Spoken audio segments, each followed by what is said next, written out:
As Vivek explained that we are into the manufacturing of spunweb non-woven fabric that falls under a technical textile sector. So I'll start by giving a introduction of our company through the presentation.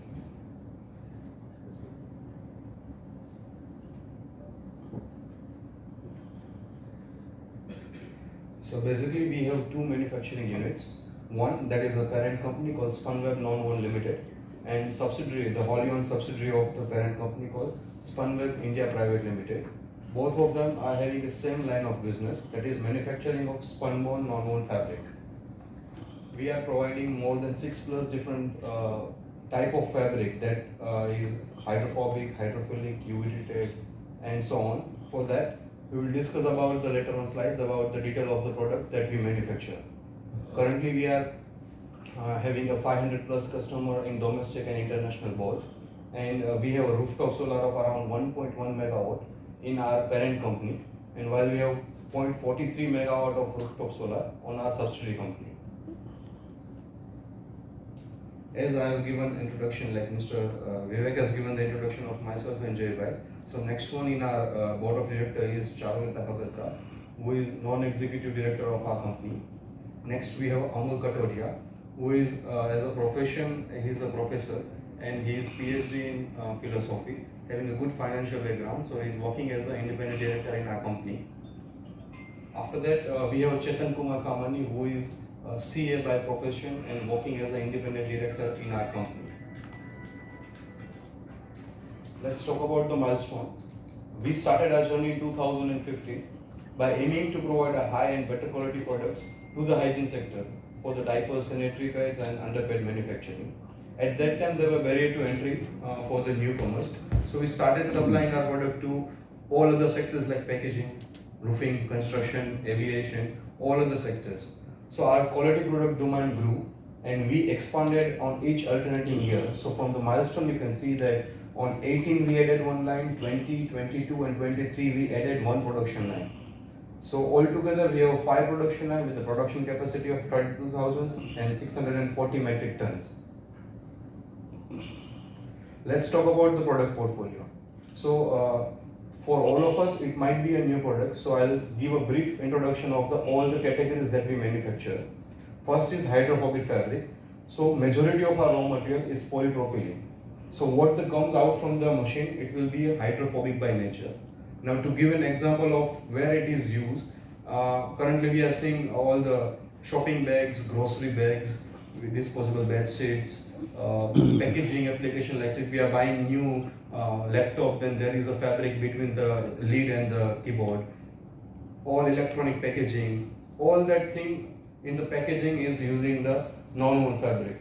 Recently, like if you are staying in a hotel, there is a laundry bag, there is a slippers, there is a mattress covered with the pocket spring. So all this is the application of hydrophobic non-woven. Now opposite to that, there is a hydrophilic non-woven. In hydrophobic, it is a water repellent fabric.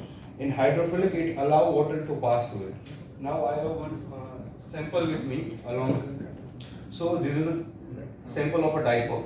Here the fabric should not pass through it. So we use hydrophobic fabric here. While in opposite to that, here the fabric should pass through it. So we use hydrophilic fabric. As it is in direct contact with the skin, so we prefer super soft fabric. So the super soft fabric is the last category of our product portfolio. That is in a combination of hydrophobic or hydrophilic. The next one is UV treated fabric. So when the fabric is in direct contact with the sun for over a period of 3 to 4 months, it is used as a UV treated fabric. So houses of cement, concrete, bricks, like that. But when we talk about the foreign countries, they have a wooden structure house. So they cover the wooden structure with the non-woven fabric, and they use FRT just to stop the fire from spreading quickly from the one point to another point. Also in the aviation industry, we have seen the headrest and the pillow covers in the flights. So they all are made of the non-woven fabrics. And now according to the aviation norms, it should be the FRT fabric. So these are the application of FRT fabric. The next one is anti-static fabric. When we produce the non-woven, it generates the static charge. The majority of the application of anti-static fabric is in the medical sector. Because it is a very critical during the operation that there should not be a static chair. They prefer the anti-static fabric.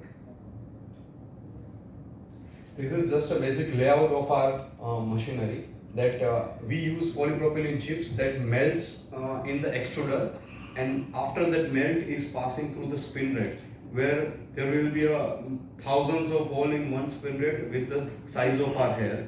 Once it becomes filament, it is collected onto the web belt and it is passing through the calendaring process. Now you might be wondering that what is the difference between non-woven and our normal textile fabric.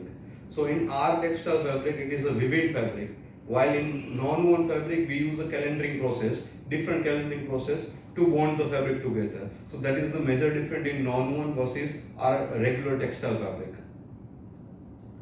These are some of the pictures of our production line along with our raw material and finished goods storage capacity, which you might have experienced through the video which we ran. Some of the quality instruments that we have in-house in our laboratory, these are all, majority of all are from the European Union, just to be on the same platform as our customers are using, and to provide a detailed technical check before it goes to the customer. These are some of the brands which you might know them. They are from the medical, hygiene, agriculture sectors. Majority of are having their own brand, and few of them are also doing the contract manufacturing for the multinationals. So we are supplying to all these brands for the hygiene, medical, agriculture sectors. We are not only selling into the domestic market, but we are spread all across the world, and we are selling more than 9 plus countries as of now. To take a name, it is USA, European region, GCC region, African region, and Asian region. So we are a bit spread with all the geography that we have covered. Now talk about the industry overview. As you know that this product falls under a technical textile background. So government, if you compare the technical textile, then there are, if you've seen that all the applications I have discussed about, they have all the potential in upcoming years, as it is one of the best to replace the single-use plastic. Now to give a quantifying number, the overall non-woven market of the domestic in 2025 was around $3.2 billion, which is expected to reach around $5 billion by the end of 2029 with the CAGR of 11%. Why it is growing? Because government is also providing benefit in terms of subsidy and all. So that's why this non-woven segment is growing. Now, very important slides in my presentation. Why the non-woven sector, and with the non-woven sector, how we are growing. So you might know that government is running several campaigns for the 1 rupee sanitary pad to the rural areas to create a hygiene awareness into the rural areas. So our product, majority, 65% of the production goes to the hygiene sector for the baby diapers, sanitary pad, adult diapers, and all that products.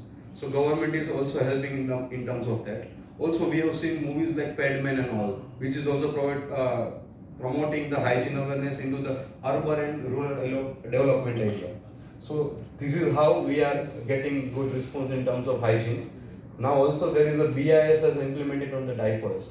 So earlier the quality of the diaper was significant, become lower because of the cost cutting method. But now because of this BIS has strictened the norms of the quality certain level of, it is also helping our line of business. Now let's talk about the agriculture sector. So as you have seen that our fabric can be used for the agriculture sector. Earlier we had 3 seasonal crops and vegetables like monsoon, summers and winters. But now we are seeing the rain in the mid of May. That is because of the global warming. So government is promoting, like educating farmer to go for the technical farming. Now we have seen many fruits like pomegranates, guava, dragon fruits, all that is covered with the fabric. That is non-woven fabric to grow fruits, vegetables and crops better. Also the non-woven is used for covering the whole farm for the agriculture sector. Here we have a rain is an affecting factor for the farming. When we talk about the foreign nations, they might have snow and rain both as an affecting factor. So they use frost protection fabric for the same application of the growing of the agriculture sector. Now talk about the strength. We are one of the largest production house for the Spunweb Nonwoven category. We have 5 production line and approximately of 32,600 of metric tons production capacity. If I talk, non-woven is basically a fragmented market, and it's spread all across the nation, but it's very fragmented. So there are, if I talk about other competitors or peers, they might be having lines from 1 to 3 and having production capacity from 3,000 to 16 or 17,000 production capacity per annum. On the second point, we have a tailor-made non-woven solution that we can offer over a different range of GSMs, colors, customization is available. Also, we have 6 different kinds of treatment that we do on the fabric. So if an industry is running on both medical and hygiene, they don't need to go different companies for different products. They can buy from the single point of contact. Third one is we are having a long-standing association with our existing customers. So there are many customers in our list. They are associated with Spunweb from 2017. They are growing their business, and it is directly helping my line of business. Advanced spunbond technology. So all of our production line is customized based on the requirement of the application and the sector's need. And we have a clean room infrastructure that is a dust-proof production unit for the hygiene sector, which you might seen from the video. So these all are required for the hygiene standard, and also the BIS stricten the guidelines for the diapers. So it is very crucial to have such kind of infrastructure with the advanced technology. We have our SMP, we have our SMP and some employees associated with the Spunweb who are having experience of more than 25 years in the field of non-woven fabric manufacturing, and they are they take care of the research and development, new product development, new product to give an example, we have a patented calendar pattern. So that we have patented because we wanted to produce a high loft fabric for the hygiene sector. So these are the things that we can leverage the benefit of our employee and associates with their experience. The last one is quality. When you are supplying a high quality product for such kind of sectors, it is very crucial to have all the testing equipments and have all the facility to check the fabric is appropriate according to the need of application or not. So we have in-house state-of-art laboratory where from the raw material to finished good we have all the testing equipments. Now let's talk about the strategy. So as you know that we are serving more than 9+ countries, we are still planning to expand our export reach. So for that, we are attending all the exhibitions from the USA, Switzerland, Geneva, Germany, Vietnam, India. We are participating all the exhibitions to attract new customer, and we keep ourselves busy in traveling to meet new customers, to find different geography, so that our export reach can be grew. Next one is product portfolio. So we are not only targeting the non-woven fabric as our final product, but we are also adding some value-added products to our bucket. So what are these value-added products?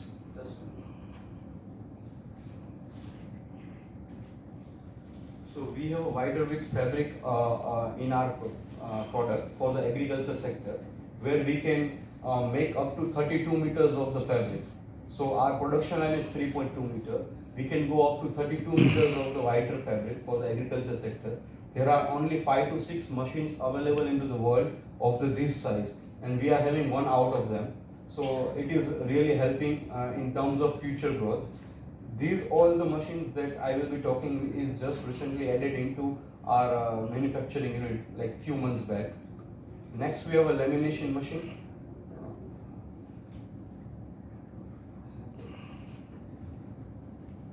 So we have a lamination machine. So earlier we might have seen that rice bag and wheat bag for the export purpose. So those bags were used to be a raffia bag, the polypropylene raffia bag. I'll show you. So earlier they were using this kind of raffia bag for the wheat and rice bag export. But because of the branding and all that thing, they shifted from that raffia to non-woven laminated with the BOPP for the branding and all that applications. Not only that, we are also manufacturing final fruit covers for the agriculture sectors. So these are the value-added products that we are adding into our portfolio to grow our business. Next one is utilization of unused capacity. So we added our last line in 2023. So in FY24 our utilization rate was around 51%, which touched to around 67 last year. We still have a room to grow about to 90% without having any further investment and infrastructure development. As you know that this issue is for the working capital, so you might know that the majority of raw material that we buy is from the 5 multinationals, that is IOCL, Reliance, Exxon, SABIC and Brazil. So they don't provide any credit in terms of supply. So if we have a option that the raw material price is going to high, then we are not having that fund to leverage those opportunity, and because of that we are missing this opportunity.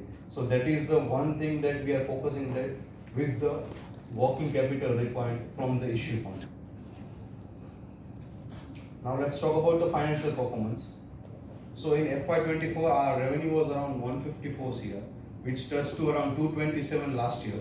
Our PAT was around 5.44 in FY24, which touched to around 10.7 in FY25. Our EBITDA touched to around 14% last year, and our ROE is up and above from 2024 to till that. Net worth. So last year our net worth was around 43 CR and our cash profit was around 20 CR. So if we compare from 2023 to 25, we are growing, our revenue is growing at the CAGR of 40%. The numbers of the EBITDA and PAT is in front of you. These are just the financial details that we have already covered from the previous charts. So we can skip this as of now. Yeah. So one more thing that might be interesting for you, that the numbers that you've seen in the previous slides were of only 3 months of consolidation of our subsidiary unit. So earlier the subsidiary unit was our partnership firm. We converted the partnership firm to the private limited and made it subsidiary of the parent company in December 2024. So our 9 months financial went with the previous partnership firm. So the consolidation that you are seeing in the previous slides were only for the 3 months. Now if you compare the 12 months of figure, then our actual revenue was around 266 CR and our PAT was around 14.9, so approximately 15 CR, which you saw was 10.7 and 227 in the previous slides. These are just numbers from the these have been updated into the RHP as a pro forma note, so you can go through that. These are just 6 points that we have already covered in terms of strength. So just to know that we are one of the largest production houses in the world. Now you know about the issue details. So this issue is for around 60 CR, and out of that around 40 CR would be for the working capital requirement, 8 for the repayment of debt, and remaining for the GCP and issue expense. Yeah, thank you so much guys. Now we are open